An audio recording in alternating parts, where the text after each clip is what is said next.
perkenalkan, nama saya Tuhan Elia. Di sini kayak mau tentang kekurangan darah pada ibu hamil. Ya baiklah, saya akan menjelaskannya ya Bu. Yang dimaksud kekurangan EW atau zat besi itu adalah pada wanita hamil dapat diamati dari besarnya angka kesakitan dan kematian maternal, peningkatan angka kesakitan dan kematian janin, serta peningkatan resiko terjadinya berat badan lahir rendah atau BBLR.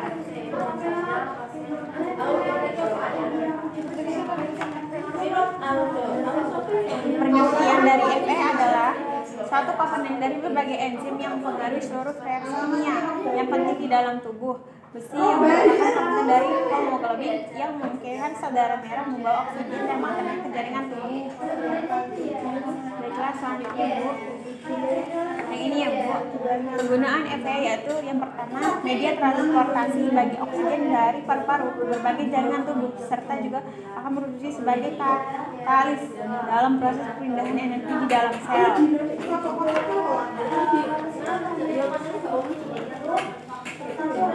Seperti ini ya Bu. Selanjutnya kebutuhan F selama hamil. Kebutuhan zat besi pada kehamilan dengan janin tunggal 20-60 mg untuk melindungi peningkatan massa sel darah merah. Dengan demikian, kebutuhan total zat besi pada kehamilan berkisar antara 580 sampai 1.340 mg, sedangkan satu tablet Fe mengandung 60 mg Fe dibutuhkan paling sedikit 90 tablet Fe untuk memenuhi kebutuhan zat besi selama hamil sampai 42 minggu setelah melahirkan. Kebutuhan dose besi per hari. Dosis per hari ibu hamil memerlukan rata-rata 3,5 sampai 4 mg zat besi per hari. Kebutuhan ini akan meningkatkan secara signifikan dalam trimester terakhir, yaitu dari rata-rata 2 sampai 5 mg hari pada awal kehamilan jadi 6,6 mg per hari. Pemberian tablet zat besi lebih bisa ditoleransi jika dilakukan pada saat sebelum tidur. Diminum dengan air putih atau jeruk yang mengandung vitamin C ya Bu. Ini. Terus selanjutnya itu penghematan dibuang 3 kali sehari di antara makan. Jadi pada waktu perut kosong, bukan setelah makan. Yang dapat menghambat penyerapan Fe, asam lambung dan ascorbat membantu penyerapan Fe sehingga minum Fe bisa diiringi dengan minuman jeruk. Selanjutnya yaitu simpan di tempat kering dan tidak terkena sinar matahari langsung atau dekat dengan sumber panas. Setelah dibungkus dibuka ditutup kembali ya Bu. Yaitu selanjutnya mual dan muntah, konstipasi, diare, tinggi warna hitam kecoklatan. Makanan yang mengandung Fe yaitu zat besi banyak terkandung di dalam produk hewani terutama daging merah, telur serta ikan. Selain itu zat besi juga banyak terkandung di dalam berbagai jenis kacang-kacangan seperti kacang kedelai, kacang hijau dan berbagai jenis sayuran dan buah-buahan. Ini ya Bu. Makanan yang membantu penyerapan Fe ini ya Bu, contohnya ada ikan, ada udang, ada lobster, ada buah-buahan. Ini makanan yang menghambat penyerapan Fe Bu, kayak kopi dan teh. Nah, ini cara mengolah makanannya Bu. Sebaik-baiknya dimasak untuk sekali penyajian karena kandungan gizi akan rusak jika dihangatkan kembali. Jangan mengonsumsi setelah dimasak lebih dari 6 jam karena zat besinya sudah rusak. Jadi tidak boleh ya Bu, kalau misalnya ibu sudah masak terus itu lebih dari 6 jam lagi terus ibu masak lagi, itu tidak boleh, zat besinya udah berkurang. Baik, apa masih ada yang perlu ditanyakan? Udah jelas. Iya. Saya akhiri, wassalamualaikum warahmatullahi wabarakatuh. Assalamualaikum Bu.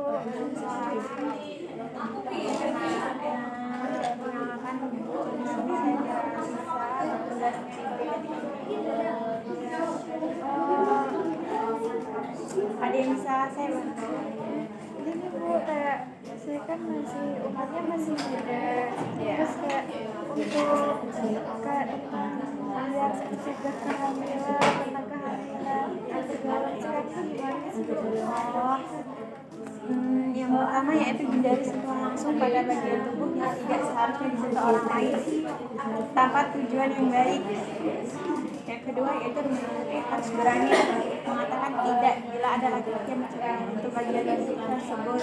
Yang ketiga, remaja putra harus menghormati teman wanitanya dengan tidak mencoba-coba menjadi tersebut. Yang keempat, hindari tempat-tempat yang sepi, gelap ketika berdoa dengan lawan jenis. Ini ya Bu, itu. Terus sini ada tentang menstruasi. Yang pertama saya jelaskan yaitu tiap bulan dalam 21 sampai 30 hari ovarium mengeluarkan sel telur matang. Ovulasi sel bergerak menuju lana dan saluran telur atau tuba fallopi. Sel telur kemudian melekat pada dinding rahim bagian dalam yang berkembang dengan air pembuluh darah. Bila sel telur dalam perjalanan ke rahim tidak berkumpul sperma, maka tidak bisa membuahkan. Terus yang terakhir yaitu sel telur akan melulu bersama dinding rahim dan keluar melalui vagina, menstruasi atau haid selama 3-10 hari. Ya baik, selanjutnya ya Bu, tentang resiko kehamilan usia dini. Yang pertama resiko fisik, kedua resiko fisiologi, ketiga yaitu resiko sosial. Selanjutnya yaitu pubertas remaja perempuan yang pengaruh hormon estrogen dan progesteron. Yang pertama itu ciri kelamin primer, yaitu ovarium memproduksi sel telur dan haid atau menstruasi. Yang kedua yaitu ciri kelamin sekunder. Yang pertama kelihatan membesar, puting susu menonjol, pinggul melambat, tubuh kurang diketiak dan seketika kemaluan, suara berlebihan nyari, munculnya jerawat. Selanjutnya pubertas remaja pria. Yang pertama yaitu kelamin primer yang terdiri dari testis memproduksi sperma yang keluar bersama air mani, mimpi basah.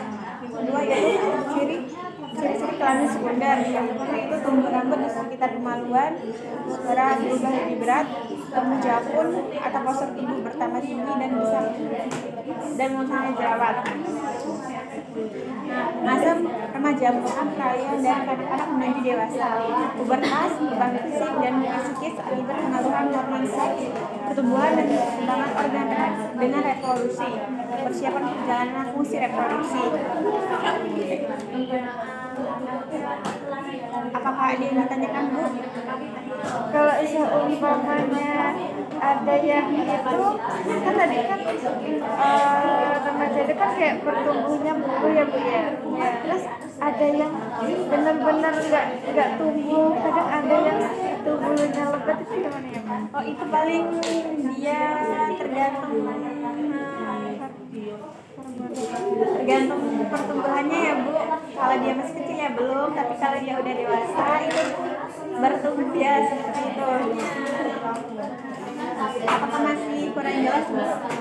Terus kalau umpamanya tadi yang sperma kalau umpamanya tidak masuk kan ya, tidak masuk kan tidak mengakibatkan kehamilan. Ya. Kalau dulu tuh kayak ada cerita kalau di kolam renang itu kan mandi sama cowok kan, cowoknya tuh kayak ada spermanya tiba-tiba tuh kayak hamil si cewek itu gimana ya?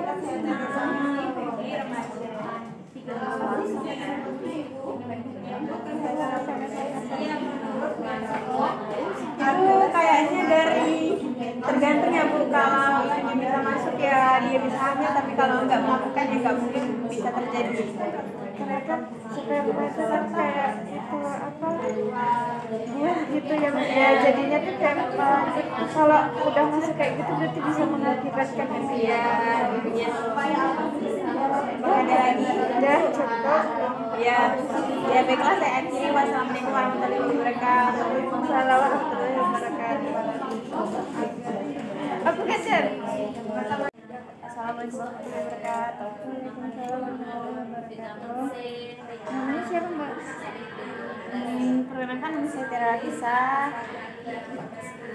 Ya, umurnya 17 tahun. mau keluar apa Mbak? HIV atau AIDS.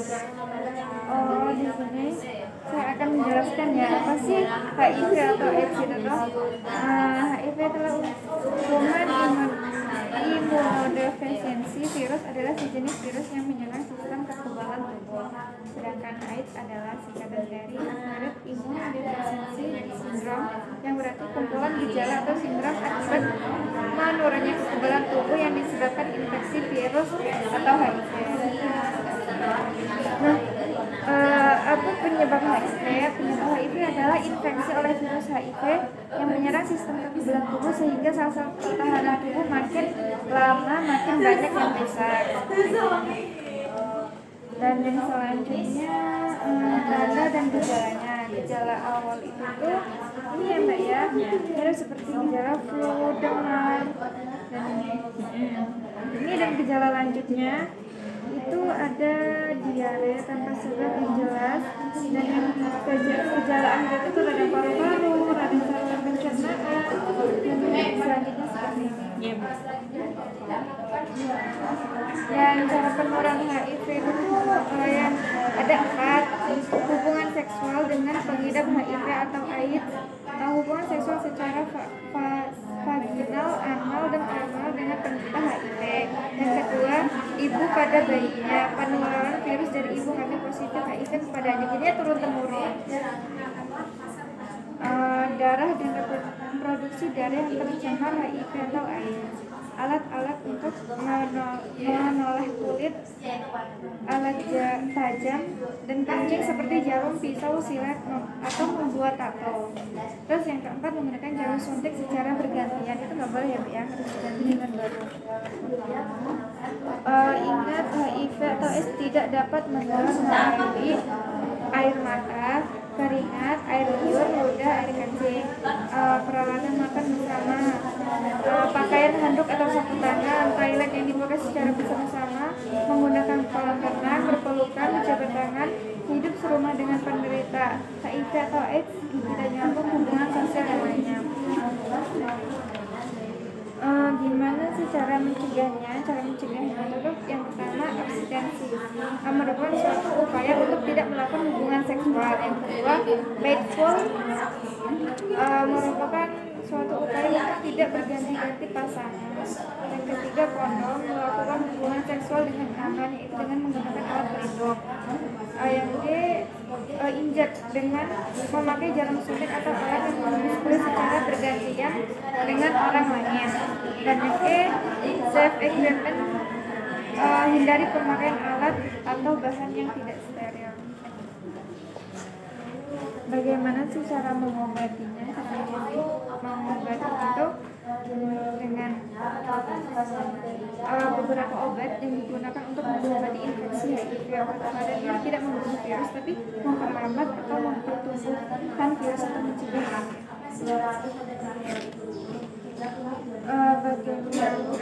Bagaimana cara pencegahan pengulangan sekolah itu? Jangan gunakan jarum pergantian, perhatikan pelukan terbuka, diekspor polikasis, hindari atau jauhi seks bebas. Ini apakah ada yang tentang HIV atau AIDS? Kalau misal ada orang penderita HIV itu mbak, berarti tidak boleh itu keluarga mereka itu bisa menular ya? Enggak, tadi kan di sini kan satu rumah itu enggak apa-apa, tapi kan menularnya itu kan kayak sedikit gitu loh, kan buat pencegahannya aja. Apakah ada yang ditanyakan? Sudah cukup jelas. Terima kasih. Assalamualaikum warahmatullahi wabarakatuh.